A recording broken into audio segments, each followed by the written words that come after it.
এবার নজর রাখবো ২৬-এ ২০০-র বেশি আসনের চ্যালেঞ্জ, সরকার গঠনের দাবি মমতা বন্দ্যোপাধ্যায়ের। আবারও একবার জানাবো, ২৬-এ ২০০-র বেশি আসনের চ্যালেঞ্জ, সরকার গঠনের দাবি মমতা বন্দ্যোপাধ্যায়ের। কি বললেন তৃণমূল নেত্রী, আরো ডিটেল জানার চেষ্টা করব আবিরের কাছ থেকে।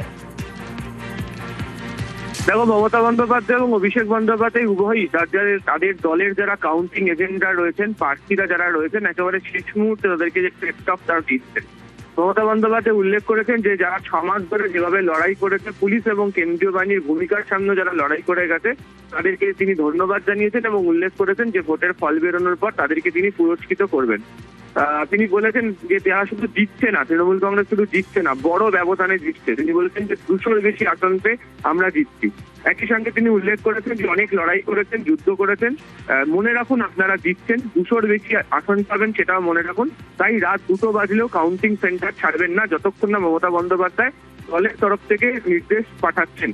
তিনি উল্লেখ করেছেন যেগুলো মার্জিনাল সিট রয়েছে সেগুলিকে রিকাউন্টিং করতে বলবেন, অর্থাৎ ২০০ থেকে ৩০০ ভোটের ব্যবধানে যদি দেখেন যে ওদেরকে জিতিয়ে দেওয়া হচ্ছে, তাহলে রিকাউন্টিং করতে বলবেন। একই সঙ্গে তিনি সাজেশন দিয়েছেন দলের কাউন্টিং এজেন্টদেরকে যে তারা যেন বাইরের কোনো খাবার না খান আগের দিন থেকে। কাউন্টিং এজেন্টরা নিজেরা বাড়ি থেকে খাবার নিয়ে যাবেন, দুপুরবেলা হালকা খাবার খাবেন এবং কেউ যেন কোনো পান মশলাও যেন মুখে না তোলেন। এবং তিনি আশঙ্কা প্রকাশ করেছেন যে এজেন্টরা বাইরে থেকে খাবার খেলে কেউ কিছু মিশিয়ে দিতে পারে। একই সঙ্গে তিনি উল্লেখ করেছেন যে ভোর ৫টার মধ্যে সোমবার দিনকে যেন স্ট্রং রুমের সামনে এবং কাউন্টিং সেন্টারে তারা পৌঁছে যান। তার কারণ হিসাবে তিনি উল্লেখ করেছেন যে স্ট্রং রুম থেকে কাউন্টিং এর জন্য মেশিন নিয়ে যাওয়ার সময় মেশিন বদল করে দেওয়া হয়ে যেতে পারে। একই সঙ্গে তিনি দলের কর্মীদেরকে বলেছেন যে এক্সিট পোল আসলে কিছুই না, স্টক মার্কেটকে বাঁচানোর জন্য দেখানো হচ্ছে। অভিষেক বন্দ্যোপাধ্যায় একই জিনিস উল্লেখ করেছেন। তিনি বলেছেন যে নির্বাচনের পরের দিন থেকে বিজেপির নানা ন্যারেটিভ চলছে, আগেও এটা দেখতে পাওয়া গেছে। এক্সিট পোল করে প্রভাবিত করার চেষ্টা করা হচ্ছে এবং এটা গত ১০-১২ বছর ধরে চলছে। এসবে যেন কেউ গুরুত্ব না দেন। তিনি উল্লেখ করেছেন যে কেন্দ্রীয় বাহিনী প্রচুর অত্যাচার করেছে, ধমকানো হয়েছে, চমকানো হয়েছে, কিন্তু সেই সমস্ত কিছু ৪ঠা মে পর্যন্ত চলবে। দলের যারা দায়িত্বপূর্ণ কর্মী রয়েছেন তাদেরকে সেটা মনে রাখতে হবে। এবং কাউন্টিং এজেন্টদেরকে বলা হয়েছে যে কাউন্টিং এজেন্টটা পুরো শেষ না হওয়া পর্যন্ত, যদি পরের দিন সকাল গড়িয়ে যায় ততক্ষণ পর্যন্ত থাকতে হবে। সার্টিফিকেট হাতে না পাওয়া পর্যন্ত কেউ যেন হল ছেড়ে না বেরোন, সেই প্রসঙ্গের কথা তিনি উল্লেখ করেছেন। এবং তিনি বলেছেন যে পোস্টাল ব্যালট অত্যন্ত গুরুত্বপূর্ণ, সেটাকে কেউ হালকাভাবে নেবেন না এবং জয়ের ব্যবধান কম হলে পোস্টাল ব্যালটের যে রিকাউন্টিং সেটা যেন করানো হয়।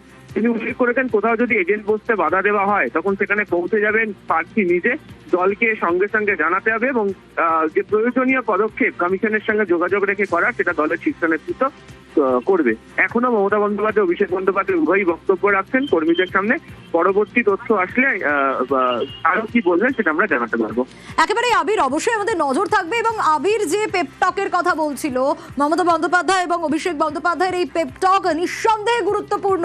তার কারণ আজ যে বৈঠক এখনো চলছে, সেই বৈঠকের নির্যাস কি হয়, এরপর আরো কি বার্তা আসে, অবশ্যই আমরা আপনাদের জানাবো। কিন্তু এর আগে মমতা বন্দ্যোপাধ্যায় বলেইছিলেন যে কাউন্টিং সেন্টার ছাড়া যাবে না, এজেন্টরা যেন কোনোভাবেই না বেরোন, যতক্ষণ না পর্যন্ত তিনি প্রেস কনফারেন্স করে বলবেন ততক্ষণ পর্যন্ত যেন কোনোভাবেই গণনা কেন্দ্র ছাড়া না হয়।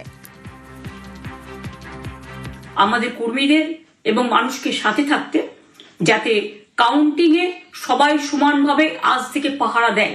যেখানে স্টোর করা হয়েছে সেখান থেকে যখন কাউন্টিং হলে নিয়ে যাবে তখন কিন্তু মেশিন বদলে দেওয়ার সম্ভাবনা ওরা প্ল্যান করেছে।